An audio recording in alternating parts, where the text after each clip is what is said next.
Oke, assalamualaikum warahmatullahi wabarakatuh. Selamat datang tentunya bersama saya di channel Calon Mandiri. Nah, pada pembahasan kali ini kita akan bahas ya, ada dua penyebab kenapa teman-teman gagal mendapatkan monetisasi konten untuk di Facebook ya. Dan di sini itu saya sudah mendapatkan fitur monetisasi konten. Jadi nanti kita akan bahas di video kali ini. Pastikan buat para pendatang baru di channel ini, jangan lupa buat klik tombol subscribe-nya agar nanti teman-teman juga tidak ketinggalan seputar pembahasan tentang fanspage dan juga Facebook profesional. Jadi sebenarnya ada dua penyebab kenapa sih kita itu gagal ya mendapatkan fitur monetisasi konten untuk di Facebook ya. Karena banyak sekali pertanyaan yang masuk, sudah muncul menu siapkan monetisasi konten Facebook, tetapi ketika disiapkan untuk fitur monetisasinya itu nggak muncul ya. Jadi pastikan jangan di skip agar nanti teman-teman juga nggak gagal paham ya seputar penyebab kenapa kita gagal mendapatkan fitur monetisasi konten itu di Facebook ya. Assalamualaikum warahmatullahi wabarakatuh. Selamat datang tentunya bersama saya di channel Calon Mandiri. Nah, oke ya, jadi gimana kabarnya teman-teman? Masih semangat menjadi konten kreator di Facebook? Saya doakan ya semoga teman-teman masih semangat, dimana untuk saat ini updatean terbaru fitur monetisasi konten ini adalah versi undangan ya. Jadi versi undangan, dan kemudian juga nggak ada persyaratan khusus untuk followers itu berapa. Nah, jadi ini sebenarnya menjadi kesempatan buat teman-teman semua. Artinya tanpa kita mendapatkan followers khusus ya, di sini kan nggak ada ya, nggak ada persyaratan kita mendapatkan followers harus berapa, karena sudah diupdate ya untuk updatean terbaru dari fitur monetisasi untuk di Facebook ini. Ya, ini sudah berubah menjadi monetisasi konten untuk di Facebook. Nah, mungkin rata-rata buat teman-teman yang sering gagal di Facebook adalah teman-teman yang mungkin malu ya. Jadi terkadang kita menjadi konten kreator ini rata-rata terkadang malu dengan teman-teman terdekat kita. Nah, kalau prinsip saya, ketika teman-teman ingin menjadi konten kreator itu kita harus kebal ya. Jadi apapun kata orang lain, yang terpenting kita nggak ada ganggu, yang terpenting kita bikin video, itu sebenarnya nggak jadi masalah ya. Jadi kebanyakan gagal ya itu karena orang-orang terdekat ya, biasanya karena kita malu ya. Jadi kalau sebenarnya kalau kita berprinsip menjadi konten kreator itu nggak usah malu ya. Jadi yang terpenting kita itu nggak ganggu siapapun ya, kita hanya bikin video buat konten setiap hari. Itu sebenarnya teman-teman ketika memang berniat menjadi konten kreator itu wajib teman-teman terapkan. Nah, selanjutnya buat teman-teman nih yang mungkin malu untuk di Facebook profesional ya, untuk selain dari Facebook profesional itu kan ada fanspage ya. Jadi kalau fanspage ini kan versinya luas, jadi orang juga nggak akan kenal dengan kita. Nah, saran dari saya buat teman-teman yang pengen konten tapi masih malu di Facebook profesional, bisa buat fanspage, dan itu caranya sudah saya bahas di video sebelumnya. Dan untuk saya pribadi itu pun yang sudah mendapatkan fitur monetisasi konten Facebook itu adalah fanspage saya teman-teman ya, bukan Facebook profesional saya ya. Dan alhamdulillah untuk fanspage saya ini lebih cepat ya mendapatkan fitur monetisasi. Baru saja diupdate oleh Facebook. Di sini saya sudah mendapatkan monetisasi konten untuk di Facebook ya. Dan selanjutnya di sini banyak sekali pertanyaan yang sudah mendapatkan monetisasi konten tetapi gagal untuk menyiapkannya. Jadi ada dua penyebab ya. Oke, di sini kita langsung saja masuk ke bagian Facebook mode profesional seperti ini. Nah, jadi tampilan terbaru adalah seperti ini ya.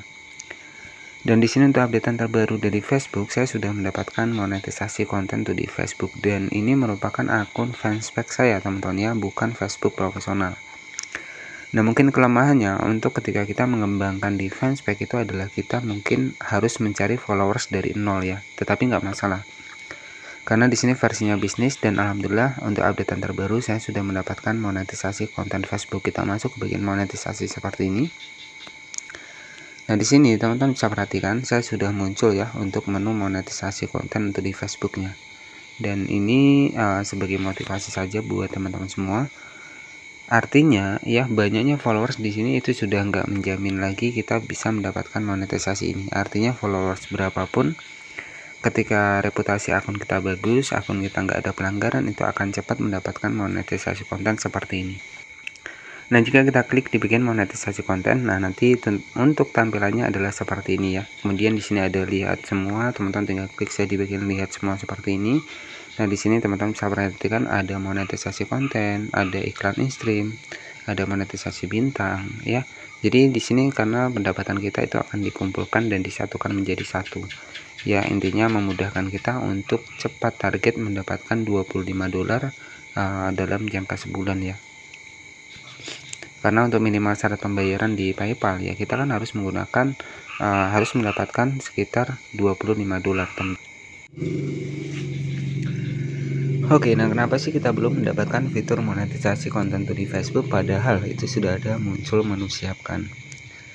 Tetapi ketika kita sudah siapkan, malahan menunya adalah tidak memenuhi syarat. Jadi banyak sekali yang mengeluhkan hal-hal seperti itu ya. Jadi ada dua penyebab teman-teman ya, kenapa kita gagal untuk menyiapkan monetisasi konten di Facebook. Yang pertama, untuk akun teman-teman ini sering terkena pelanggaran standar komunitas. Jadi pelanggaran standar komunitas ini sudah masuk dalam kategori pelanggaran berat ya. Nah, apa sih contoh seperti pelanggaran standar komunitas? Pelanggaran standar komunitas adalah biasanya itu videonya langsung dihapus oleh Facebook ya. Nah, jadi biasanya dampak dari kita sering terkena pelanggaran komunitas ya, itu kita akan sulit mendapatkan monetisasi konten Facebook ya, karena sudah banyak sekali yang masuk di komentar saya ya seputar sudah mendapatkan monetisasi konten, tetapi ketika disiapkan itu tidak bisa ataupun gagal ya. Kemudian untuk penyebab yang kedua, sering terkena pelanggaran hak cipta. Nah, ini mungkin buat teman-teman yang suka ataupun hobi konten-konten re-upload ya. Ketika teman-teman sering terkena pelanggaran hak cipta, itu juga akan sulit mendapatkan monetisasi konten untuk di Facebook ini. Nah, terus bagaimana solusinya? Ya, solusinya kita harus perbaiki untuk konten kita. Sedangkan kita cek di bagian monetisasi konten Facebook, untuk persyaratannya sendiri di sini buatlah konten asli, ya. Kemudian di bagian atas teman-teman juga bisa perhatikan di sini. Tingkatkan pendapatan Anda mungkin lebih tinggi untuk postingan asli. Artinya postingan asli ini menjadi faktor utama ya untuk kita bisa mendapatkan monetisasi konten di Facebook ya.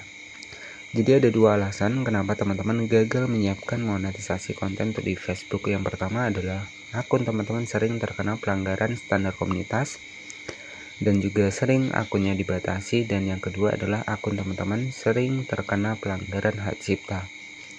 Ya, jadi kalau kita sering terkena pelanggaran standar komunitas, sering terkena hak cipta, itu reputasi akun kita menjadi jelek ya. Sehingga itu berpengaruh pada fitur monetisasi konten untuk di Facebook, karena di sini adalah versi undangan ya. Jadi artinya kalau versi undangan ini untuk akun yang memenuhi syarat, barulah mereka bisa mendapatkan monetisasi konten di Facebook ya, seperti tidak ada pelanggaran ya, kemudian jarang melakukan re-upload ya. Jadi saran dari saya agar kita lebih cepat mendapatkan monetisasi konten Facebook, yang pertama rajin posting, dan yang kedua tetap utamakan video sendiri ya, editing sendiri, video sendiri. Itu akan lebih bagus daripada kita menggunakan konten re-upload ya, yang kita nggak tahu ya suatu saat pasti akan terkena pelanggaran. Jadi nggak bisa dijadikan jangka panjang. Nah, kenapa saya tahu? Karena saya sudah riset di beberapa akun saya. Jadi kalau konten re-upload itu ya paling maksimal ya itu biasanya cuma cukup 3 bulan saja, untuk selanjutnya sudah sering terkena pelanggaran. Oke, jadi seperti itu saja bisa saya sampaikan. Jadi nanti jika ada pertanyaan teman-teman bisa tanya di kolom komentar. Terima kasih, selamat malam dan wassalamualaikum warahmatullahi wabarakatuh.